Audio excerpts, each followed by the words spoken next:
What's good, y'all? Welcome back to the channel. We're looking at why Australia doesn't speak Dutch. Thought this would be an interesting topic. I saw this randomly recommended to me by chance, clicked on it, thought this is kind of interesting because I know this much. The Dutch did find Australia before the British. I know that much. They beat them to it by what, like 100 years or something like that? I don't know it by heart, so I'm probably wrong on that slightly, but I know they found it quite a bit before the Brits did. And from what I know, the limited knowledge I know, they just kind of found it and maybe tried it out for a minute, basically, and left. They did not settle there at all permanently. So kind of interesting, right? A lot of people might not know that they found it first, but they did not settle there. And then, of course, the Brits came, and then we know what happened then. So that would be my first guess as to why they don't speak Dutch, but we'll see what the video says. This is from Canubis, I believe it says. This will be linked in the description down below, as always. So here we go. Let's get right to it, guys. Their local dialect, their money, or their double-decker public transit driving on the left, it is abundantly clear that Australia was colonized by the British. In fact, they colonized the entire country. But they weren't the first to get there. The Dutch were. So just how did the British take over the entirety of this massive island?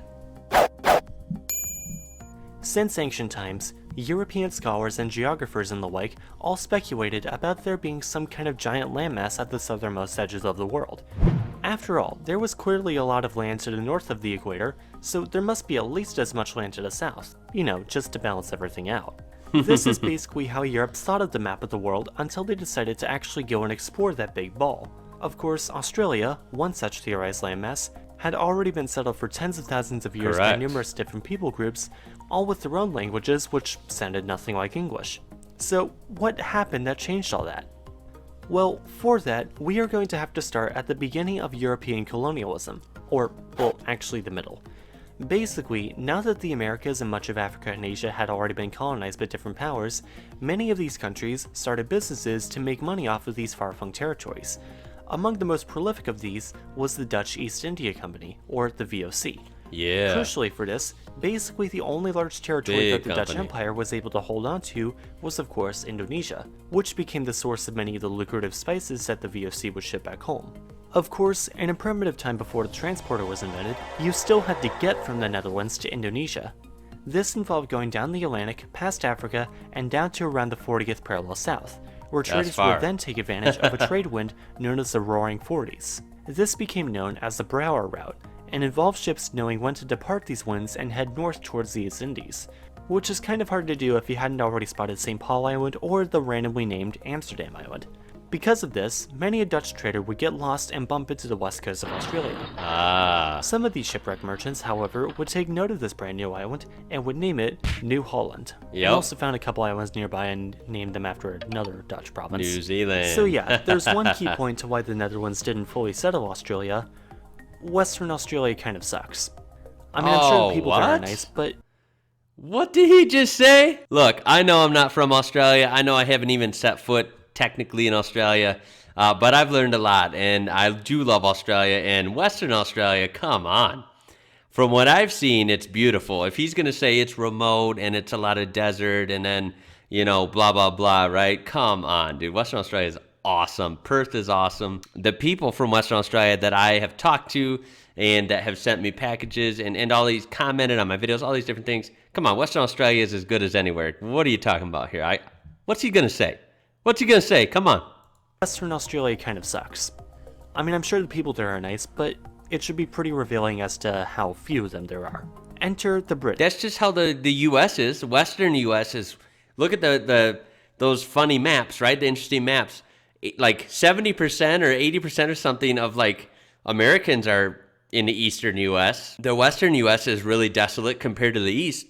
Doesn't mean the Western U.S. sucks. The Western U.S. everyone here collectively agrees is badass, is awesome, way like more spectacular than the East if we're talking from like an earth, you know, beautiful perspective. I guess it's all just, you know, where you come from and what you're into, right? I mean, yeah, the Western Australia I kind of picture just like the Western US in the fact that, you know, it's very spectacular and it's wide open spaces and it's more spread out. Cities are more spread out. I get it. That's how it is here in the Western US too, but it doesn't mean that it's sucks or whatever. Like, dude, come on, man.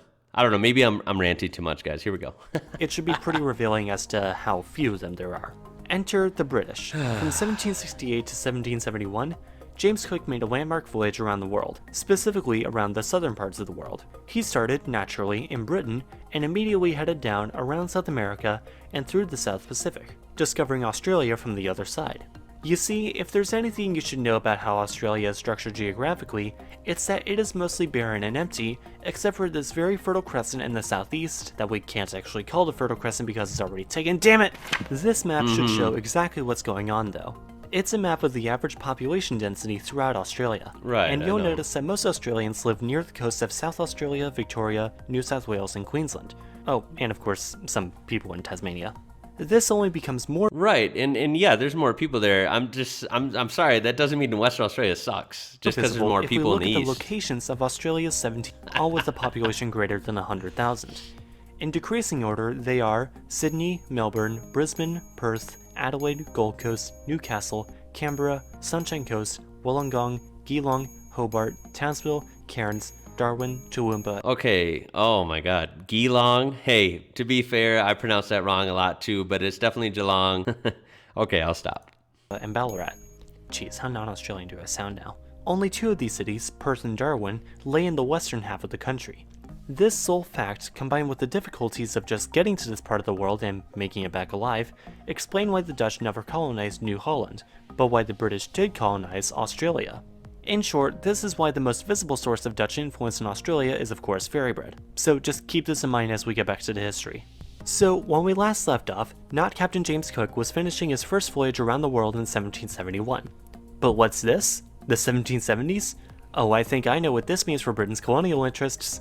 You see, Britain's first overseas colonies were in modern-day North America, but this changed drastically in 1776, when real history started and the American revolutionaries kicked the British out of all of America.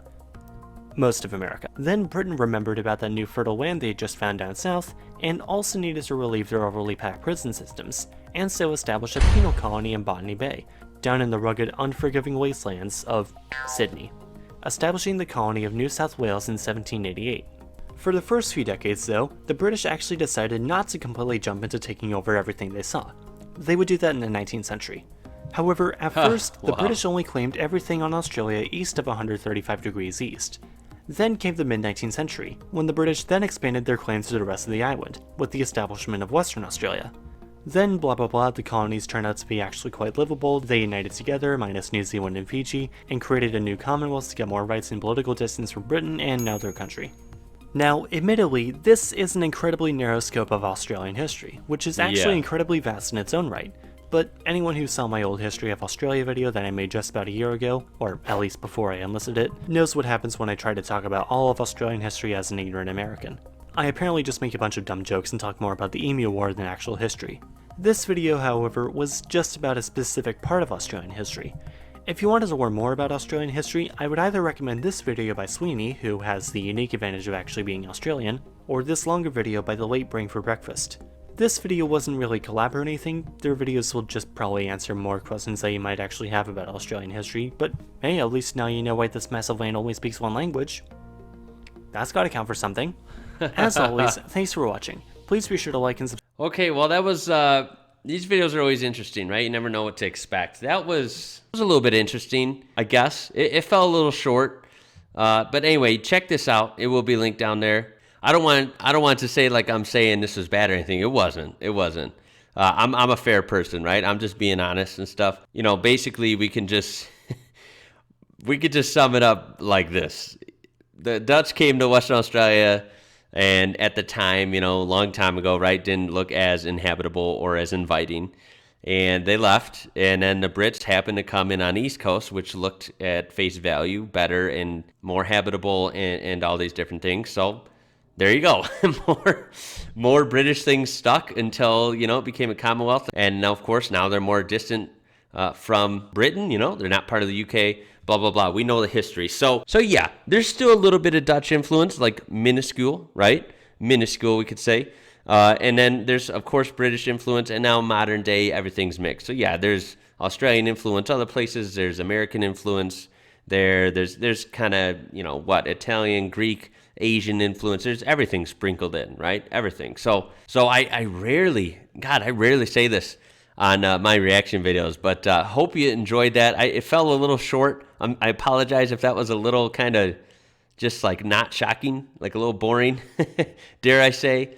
But yeah, please check this out. It will be linked in the description down below. But you know what? It all worked out in the end because Aussie English it's awesome. It's awesome, guys.